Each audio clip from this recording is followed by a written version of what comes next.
Em um novo mundo reluzente de prosperidade, o Capitão América que conhecemos não existe mais. Mas Steve Rogers ainda existe, flutuando por uma América onde a liberdade é uma ilusão, onde os Vingadores são estranhos e seus amigos estão mortos há muito tempo. Mas será que o sonho também morreu? Para que serve um símbolo se ninguém o reconhece? Como reunir os Vingadores em um mundo que não os quer mais?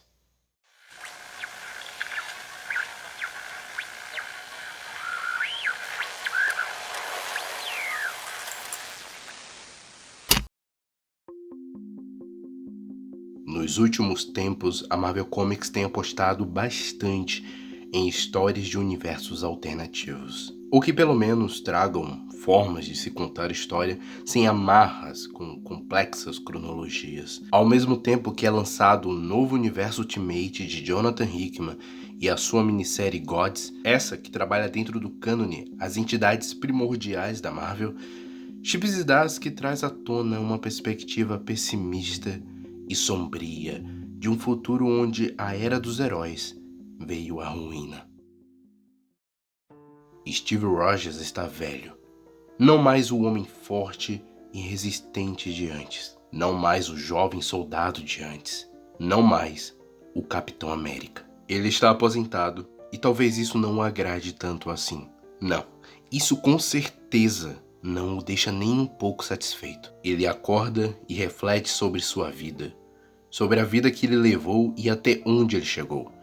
Ele pensa que quando abre os olhos, mesmo quando ele não quer, e na maioria das vezes de fato não quer, ele ouve uma voz, a voz de sua esposa Rosa. E antes de ouvir essa voz, ele pensa que realmente não queria abrir. O tempo passa, seja você jovem ou velho, mas ele passa. E os dias começam sempre da mesma forma, para nós e para Steve Rogers. As lembranças de quem ele já foi, dos tempos gloriosos, não importa para onde ele olhe, estão por toda a parte. E todos próximos a ele lembram de quem ele é, de quem ele já foi, e se sentem honrados por estarem ao seu lado. Mas também o lembram de que não é mais jovem. Ele agora tem uma leve arritmia e uma teimosia que também vem com a sua idade. Mas hoje, especialmente hoje, Rosa foi gentil e cuidadosa até demais com ele. E ele percebe isso, pois hoje é um dia especial. Hoje é dia 13 de agosto, um dia que Steve nunca esquecerá. Ele nunca esqueceu. E como ele poderia esquecer? Steve Rogers caminha pelas ruas, ao lado de outros capitães, Homens-Aranhas e Homens de Ferro. O mundo mudou, e tudo parece ter avançado demais, e Steve ainda está, de certa maneira, no passado. O mundo não o deixa esquecer e nunca o deixará esquecer.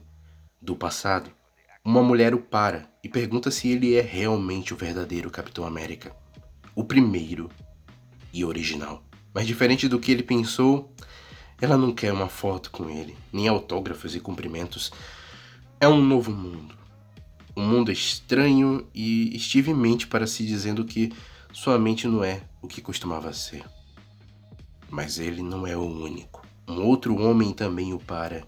Ele diz que ele está atrasado. Esse homem é Luke Cage e diz que Matt Murdock está esperando no parque. Luke pergunta se Steve não tomará café, como geralmente faz nos encontros dos velhos heróis, mas Steve diz que Rosa o entregou um na cama, pois hoje é um dia especial. Hoje é o dia H. Já Matt pergunta que cheiro estranho é esse que Steve está usando.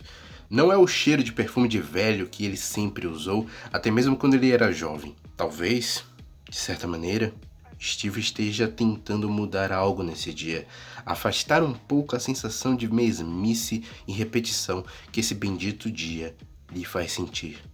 Talvez esse seja o caso, mas ele muda de assunto. E ao perguntar a Matt como vão as coisas, seu velho amigo lhe reafirma o que já lhe incomodava há muito tempo. Casos e mais casos de incidentes pequenos tratados como algo de extrema gravidade. Tudo graças à lei do observador, transformando qualquer garoto com um celular em criminoso. Não só isso.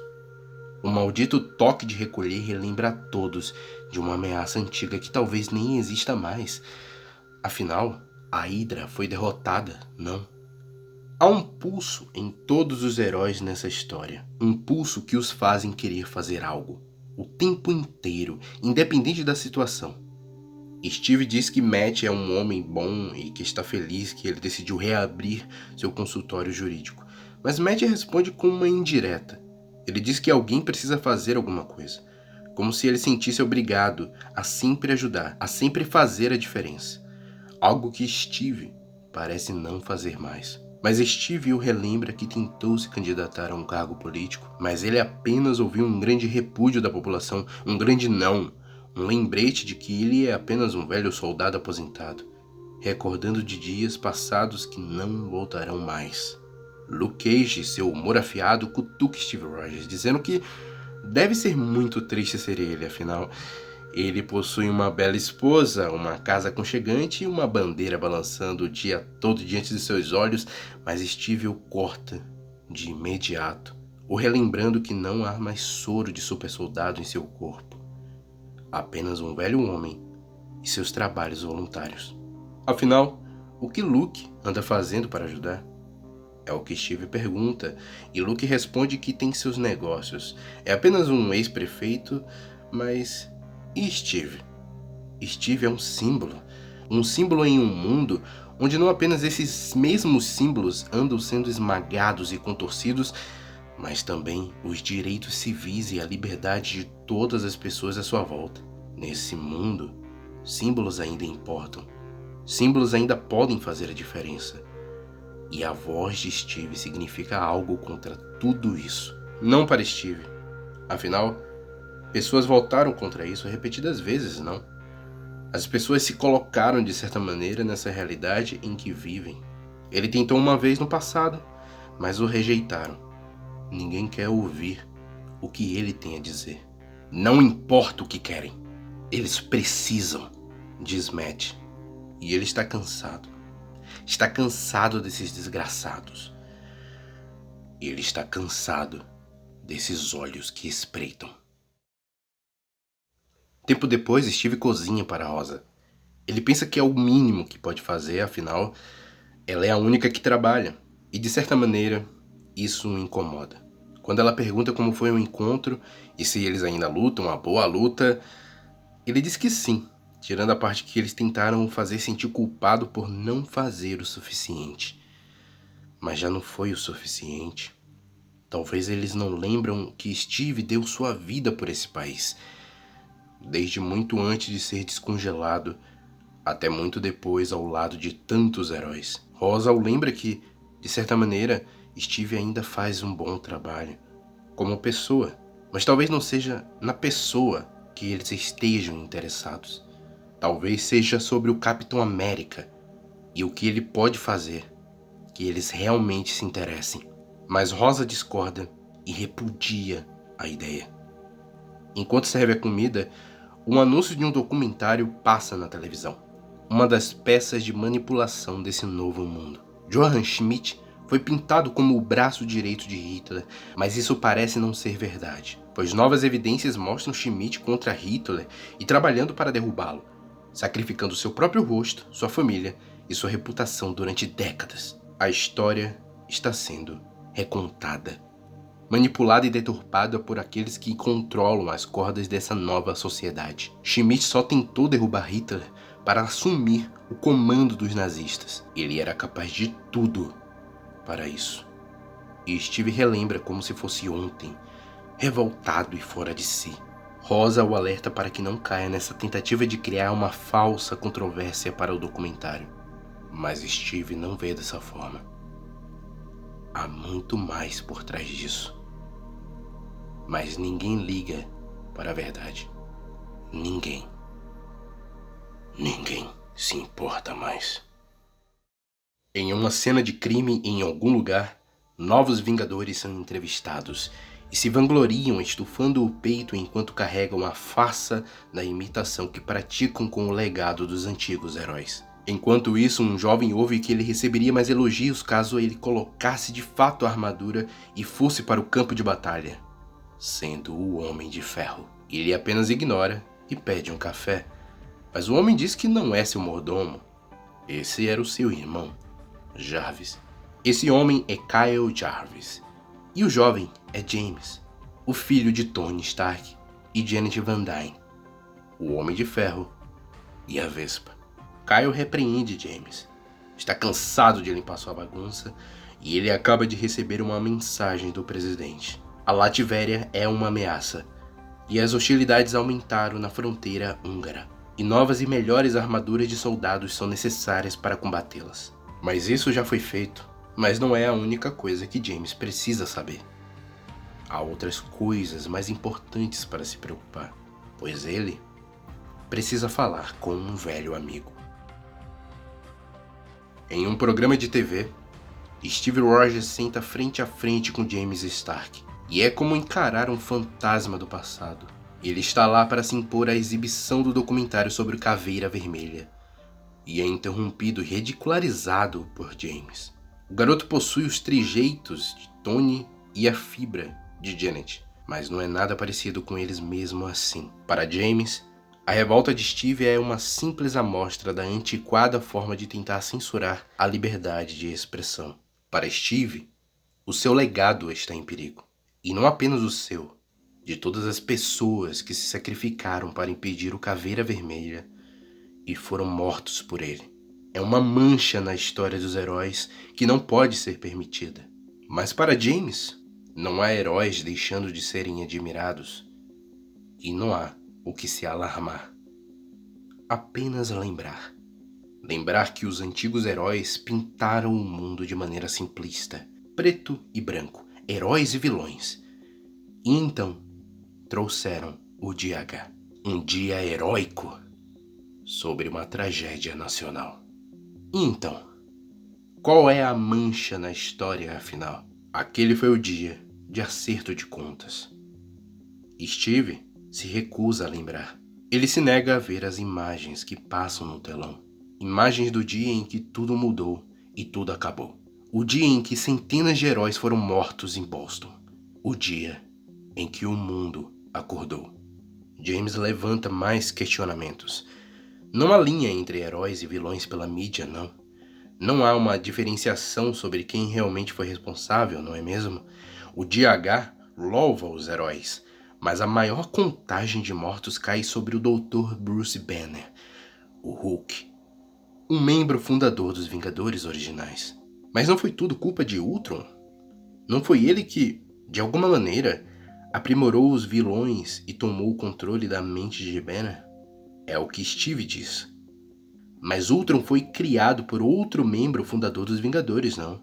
O Ultron é uma criação de Hank Pym, uma obra em prol da absoluta ganância pela total proteção sobre o mundo. Como acreditar então em Steve Rogers, um também membro fundador dos Vingadores, e tudo o que ele diz sobre o Caveira Vermelha, quando ele mal sabe o que é ser um herói? Isso é demais para Steve.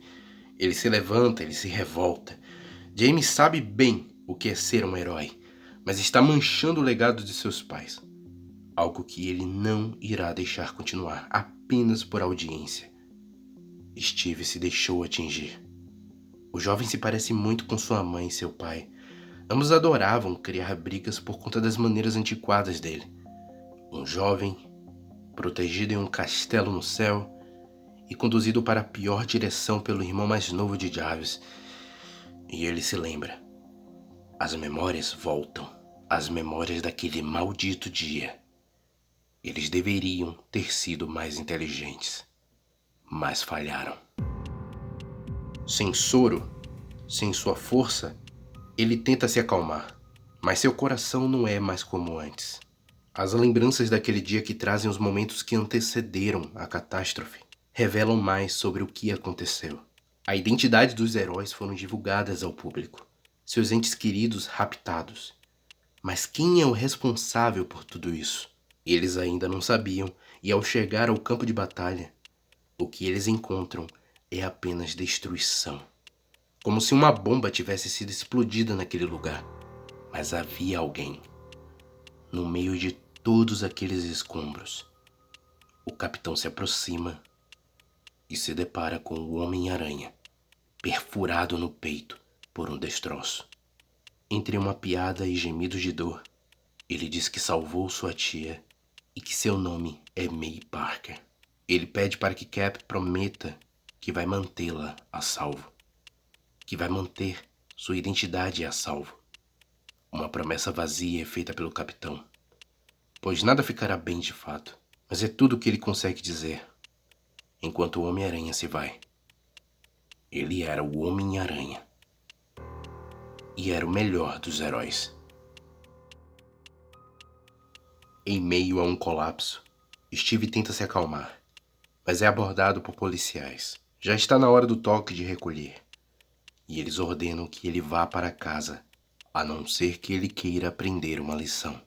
Após pedir desculpa e refletir como diabos ele vai embora, sem sequer ter um metrô funcionando nesse horário, ele se depara com alguns jovens manobrando o skate no caminho, o que, na visão da polícia, se trata apenas de arruaceiros. Steve pensa em intervir, mas ele também pensa em sua saúde e em sua esposa, mas é mais forte que ele. Essa vontade de fazer algo que tanto lhe persegue. Apesar da tentativa de ajudar e tentar convencer os policiais de que os jovens já aprenderam a lição, passa pela sua cabeça a reflexão de como isso é inútil. Ele é um velho homem cabeça dura tendo velhas ideias e se metendo onde não deve. Os policiais mandam que ele se afaste, mas Steve Rogers é quem manda que eles o façam. Um golpe desferido. O velho capitão defende. Ele já lutou em guerras antes. O que seria uma briguinha de rua para ele além de um aquecimento? Bem, mas ele já está velho, mais lento e mais fraco e precisa tomar cuidado. Ele já lutou contra esse tipo antes. Quando não estão batendo em velhos e crianças, aqueles que não podem contra-atacar, eles se desmancham como papel de jornal. Ele só precisa ficar alerta. Mas ele ainda é, no fim de tudo, um velho homem. E seu corpo falha. Uma pancada na nuca o faz cair. Enquanto os garotos fogem, ele fica para trás, subjugado no chão, espancado, diminuído, suprimido pelo novo mundo. Um novo mundo que ainda possui quem está disposto a ajudar. O capitão ainda possui aliados. Aliados que em questão de segundos derrubam todos os policiais e salvam a vida de Steve. Mas o sequestram logo em seguida. Steve fala para si mesmo, enquanto luta para não apagar. Ele fala para si mesmo que ele não irá morrer hoje. Ainda. Em paralelo a isso, muito longe dali, James visita a Balsa, uma prisão com complexos protocolos de segurança. Enquanto anda pelos corredores da prisão, passando por diversos criminosos da pior espécie já vistos pela humanidade, ele é alertado dos perigos sobre algo que vem sendo feito. Algo que pode sair do controle e vir a público, causando danos irreversíveis. Mas James pergunta que perigo seria esse, o que podem descobrir. Afinal, ele vem dado todo o suporte necessário para que tudo ocorra perfeitamente bem com os programas de psicorreabilitação do Dr. Maxwell. Mas isso pouco importa para James. Ele não está ali para cobranças e negócios. Ele está ali para uma reunião familiar. Após James entrar em uma sala, nos deparamos com uma imagem perturbadora do que sobrou de seu pai, Tony Stark, o qual ele vem mantendo preservado secretamente. Como, desde quando e para quê? Isso não sabemos ainda. Em outro lugar, Steve Rogers tem a revelação de quem o sequestrou. Luke Cage o recebe e lhe dá as boas-vindas. Todos duvidam de que o Capitão América irá colaborar, mas o Luke tem certeza que sim, pois ele sabe, e Steve também, que uma guerra está acontecendo lá fora. E o Capitão foi feito para a guerra. Steve pergunta o que diabos está acontecendo, e Luke apenas diz que Matt está morto. O mesmo Matt Murdock que eles viram pouco tempo atrás. Mais um herói caído. Mais uma vítima desse mundo caótico. Nem mesmo o governo, nem mesmo a SHIELD estão limpos na jogada. Todos estão sujos, manchados, e todos jogam o jogo da corrupção, calando as vozes e as críticas, pintando um cenário onde não há crise, não há indignação, não há quem se importe e quem fale a verdade. Os únicos heróis existentes, os novos Vingadores, são projetos criados para servir essa mesma corrupção e destruir países exteriores. Apesar de Steve saber que algo estava errado, que algo o incomodava, ele não consegue acreditar que tenha chegado a esse nível. Ele se nega a acreditar que tudo isso estava debaixo de seu nariz. Mas o Luke diz que, independente do que Steve tentasse fazer para descobrir, ele não conseguiria. Tudo é muito bem abafado e suprimido na internet, na mídia e em todos os lugares possíveis. E o conglomerado comandado por James Stark está no centro de tudo isso. Apesar dos esforços de Luke e seu grupo, nada consegue ultrapassar as barreiras impostas por essa censura. E ele precisa de alguém, uma pessoa que consiga chegar até as pessoas, espalhar a palavra. Alguém que um dia já foi um símbolo e que possa unir as pessoas novamente. Mas essa pessoa seria Steve? Um velho homem que nem consegue proteger garotos em um beco? Ele questiona e Luke lhe mostra que há uma forma, uma maneira de Steve voltar a fazer a diferença fisicamente. O soro. A máquina e o soro do super soldado foram replicados, mas nem o velho Luke, nem ninguém pode usá-lo. Todos que tentaram morreram, mas o soldado que outrora se tornou o primeiro super soldado de sucesso pode. Apesar da relutância, Luke reafirma a proposta. Diz que não espera que Steve faça parte de seu grupo de defensores, trabalhando nas sombras. Até porque ele é a porra do Capitão América. Ele é um vingador. Luke não é mais o homem de aço de antes e nunca voltará a ser. Mas ele pode, de certa forma, instruindo os jovens defensores, ajudar a fazer o que ele acredita ser o certo. Ele apresenta Amy, a líder e peça ativa dos defensores, alguém que fez parte da nova SHIELD, que acabou de chutar, nas palavras de Luke, o traseiro geriátrico de Steve. Ela revela que Matt morreu, ajudando pessoas que o governo estava tentando fazer desaparecer. Ele não se curvou e morreu defendendo o que acreditava até o fim. Quando ela diz que contatos infiltrados conseguiram arquivos do que aconteceu, Steve não consegue simplesmente ver e ficar parado. Ele não consegue mais. Ele não pode deixar isso acontecer. Ele precisa salvar o futuro. Rosa, sou eu. Eu sinto muito que isso seja apenas uma mensagem. E não pessoalmente. Eu só preciso que você saiba. Eu estou bem. Eu estou mais que bem, para falar a verdade. Eu não vou estar em casa por um tempo, porque tem algo que eu preciso fazer. Eu estou abrindo meus olhos. E espero que os olhos de todos os outros. Mas eu não posso fazer isso sozinho. Rosa, eu vou reunir os Vingadores.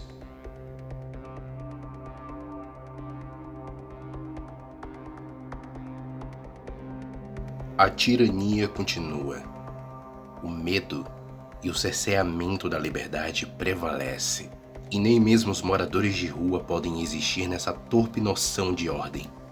Mas agora, o Capitão América está de volta. Agora, tudo ficará bem. Ficará mesmo. Os Vingadores existem, afinal de contas, não é mesmo? Eles salvam pessoas de incêndios e impedem pontes de caírem, mas não são mesmo os Vingadores, não é? Todos sabem que não, seja civil ou pessoas do alto escalão da sociedade. Todos sabem que eles não são os verdadeiros Vingadores, mas o Capitão está de volta. Não o falso, mas o verdadeiro. Saído da aposentadoria, salvando moradores de rua e jovens assediadas. E os boatos começam a se espalhar pelas ruas. Mas então por que não há notícias sobre o seu retorno? Por que ninguém realmente está se importando com a sua volta? Como então espalhar a notícia junto com a verdade velada de uma vez só para todos, uma vez que o governo controla todos os meios de comunicação? O plano é complicado, ao ar livre, e tem que ser perfeito. Na véspera do ano novo, na Times Square, quando todas as televisões estiverem ligadas, quando todos os telões se tornarem holofotes, a verdade será enfim revelada para todos. A falsa liberdade precisa ser despedaçada. Mas o capitão é um soldado. Ele não é um político, apesar de ter tentado ser um. Ele nasceu para lutar. Ele foi treinado para isso. Mas agora o campo de batalha será diferente. Agora o Capitão América terá que convencer o povo americano a se rebelar, a sair de sua zona de conforto. Afinal, nem todos são punidos quando o toque de recolher soa. Nem todos se recusam a entrar nos eixos. Nem mesmo Steve se recusa. Na verdade, ele se recusa a negar abrigo aos moradores de rua, mesmo que Luke lhe diga que não há mais espaço. Ele se recusa também a ouvir sua esposa, que agora não tem outra escolha senão ficar por perto e ajudar a resistência. Mas Steve perdeu sua esposa em uma troca pela guerra. O presidente dos Estados Unidos também perdeu o poder. Um capacho das corporações e um fantoche simbólico do país. Mas até ele sabe que algo precisa ser feito contra o velho capitão. Mas quem eles devem enviar? Os Vingadores? Não. Eles possuem uma imagem a zelar. São parte do marketing, afinal de contas. Quem melhor para fazer o trabalho sujo? Senão os Thunderbolts. E eles já sabem o que vai acontecer. De alguma maneira já estão cientes que o capitão e o seu grupo rebelde atacará a Times Square. E mesmo que muitos ainda sintam pelo que terão que fazer com o herói que já tanto admiraram, o trabalho precisa ser feito. É o que Ramona e a mercenária conversam. A história está repleta de heróis que se tornaram vilões. É o que acontece quando vivem o suficiente para cruzar a linha. E o Capitão América precisa ser neutralizado. Até esse momento da história, presenciamos a frustração e a ansiedade desses velhos heróis que querem fazer algo a respeito. Heróis que, se pararmos para pensar, seriam os mais prováveis de quererem realmente parar e descansar o manto definitivamente. Aqueles que pareciam que nunca iriam parar e que se espelhavam nos grandes heróis, no fim, são os que de fato se acomodaram e deixaram o passado para trás. Esse é o caso de Kamala Khan, a ex-Miss Marvel, agora já adulta e com 2 filhos. Ela também se recusa a acreditar na farsa que é empurrada para as pessoas, algo que o capitão concorda completamente e a convida para se juntar à sua resistência. Mas qual o preço a se pagar? Quando será o bastante para o capitão? A simples presença do capitão na casa de Kamala coloca toda a vida que ela construiu até ali em risco. Steve sente muito, mas não há peso em suas palavras quando ele ressalta as qualidades de Kamala e a necessidade de uma das melhores heroínas que já existiram. Mas ela tem uma família agora. E isso importa muito mais do que retomar um sonho que foi perdido há muito tempo atrás. Mas isso é verdade. Steve relembra a ela que há jovens não muito mais velhos que seus filhos lutando contra essa tirania. Ele relembra a ela que ouviu boatos de uma mão gigante que desce dos céus com uma mão de Deus ajudando quem precisa. Ele diz que o protocolo dos Vingadores Sombrios estará ativo quando ela o procurar. Quando Steve vai embora, Kamala vai até o seu porão. Ela também sente o mesmo pulso que trouxe o Capitão América de volta ao mundo. Ela nunca realmente parou de lutar. Não é justo pedir para que Kamala destrua sua própria vida, como eu fiz. Eu digo para mim mesmo que não é só a minha raiva sobre os meus falecidos amigos estarem sendo esquecidos, ou sobre o governo estar pegando o que tanto eles se dedicaram e subvertendo por poder. Mas é difícil. É difícil conciliar a aflição dos oprimidos com todas essas pessoas sorridentes na multidão, alheias a tudo que está acontecendo. É por isso que vou fazer com que saibam. Os defensores invadem o trailer de transmissão e começam a invadir o sistema enquanto o Capitão América observa de longe.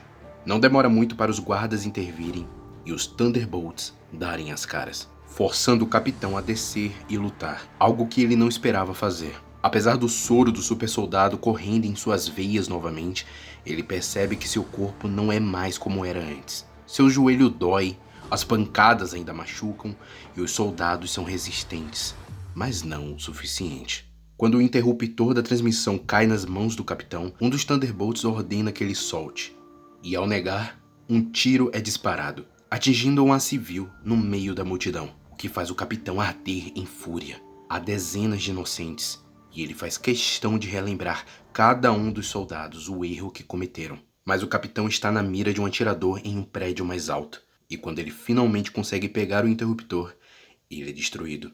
Foi a mercenária, que, contrariando as ordens, escolheu não matar o capitão. Mas de nada adiantou. A transmissão já está no ar, e agora o capitão falará com a América. Ele tira o capacete e se apresenta como Steve Rogers. Ele diz que todos o conhecem e sabem pelo que ele luta. Ele revela a todos como a lei do vigia esconde deles a verdade sobre o que realmente vem sendo feito dentro e fora do país, sobre aqueles que são indefesos e que sofrem e sobre aqueles que estão verdadeiramente lutando para mudar de vez isso. Ele diz que essa não deveria ser a América, não a que ele defende e defendeu, a que cuida dos outros e não vira as costas. Mas seria isso verdade? Isso é realmente o que a América representa e o que as pessoas creem que seja? Quando são atacados e precisam fugir, um dos defensores é baleado e cai da moto, mas o capitão retorna e não o deixa para trás, enquanto a mercenária observa com a sua sniper e novamente se recusa a atirar.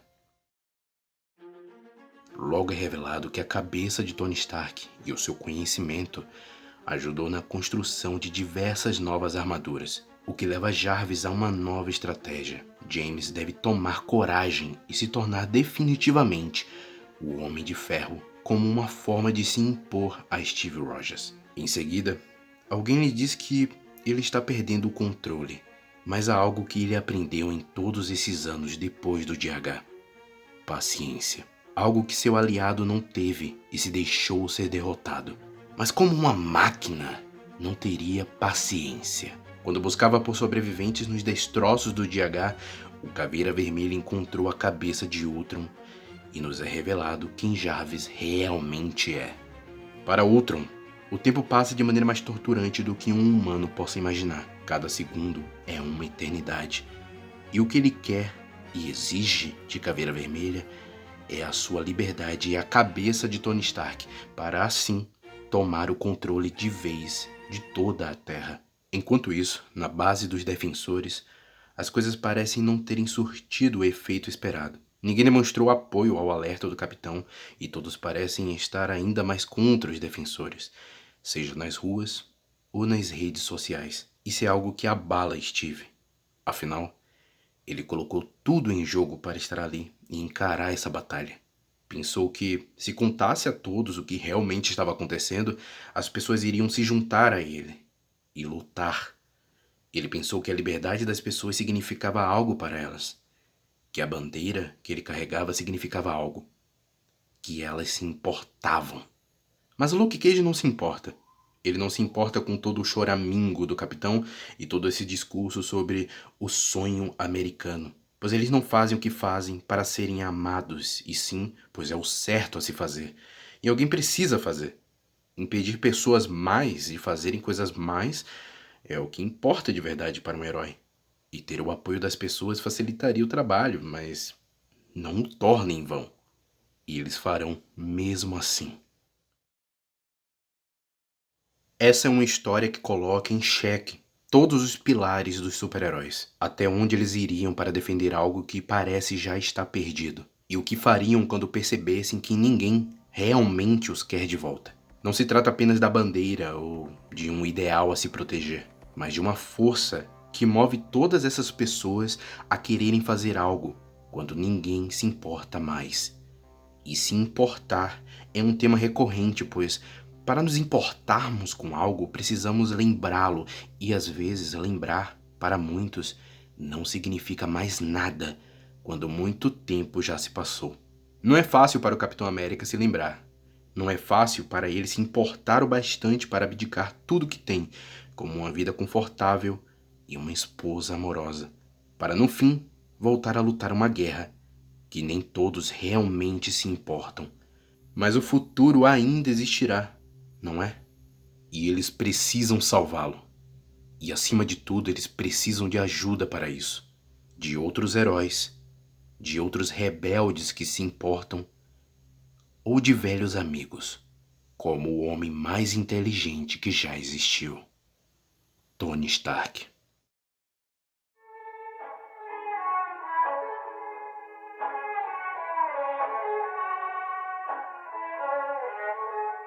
Então essa foi a leitura de hoje, e confesso que eu me surpreendi positivamente com esse quadrinho. Eu não fui ler ele com altas expectativas, foi muito mais pela curiosidade, pois eu adoro histórias distópicas e universos alternativos, Elseworlds, né, no geral. Ainda mais se forem histórias fechadinhas e que eu consiga concluir sem precisar ler mais de 50 edições. Eu acho que a Marvel está mais que certa em apostar nessas histórias. É uma forma de trazer novas ideias para os quadrinhos e, consequentemente, novos leitores. E velhos leitores de volta também, como no meu caso. Eu sei o que muitos estão dizendo aí. Não precisa nem comentar, na verdade comenta assim, mas é um The Dark Knight, Reino do Amanhã, be like, né? Tipo uma história que tenta copiar esses dois clássicos da DC. Só que na Marvel. Mas assim, eu gostei. Tá bem original, digamos assim. Pra mim não soou como copiado. Enfim, vão ser 6 edições no total, e essas duas foram tão boas que eu decidi trazer aqui no canal. E claro, na enquete que fizemos aqui no canal, ela junto com Gods foi uma das mais votadas. Mas Gods vai demorar um pouquinho mais, porque a gente tá vendo aí como que vai ser o vídeo, se o vídeo vai ser dividido, ou se vai ser um de uma vez. Foi um formato um tanto quanto diferente de Além da História, maior do que o normal. Eu tentei resumir as duas edições, mas também fazer uma análise do que eu vi, além do que está sendo contado na história. Confesso que só o Gil para conseguir resumir de uma forma tão condensada. Enfim, gostaram, não gostaram? Digam aí nos comentários. Deixem um like se gostaram do vídeo, compartilhem com mais pessoas e se inscrevam no canal para continuar acompanhando nossas leituras. Todos os nossos links e como você pode apoiar o canal estão aí no nosso comentário fixado. Muito obrigado, pessoal. Até o próximo vídeo e continuem suas leituras.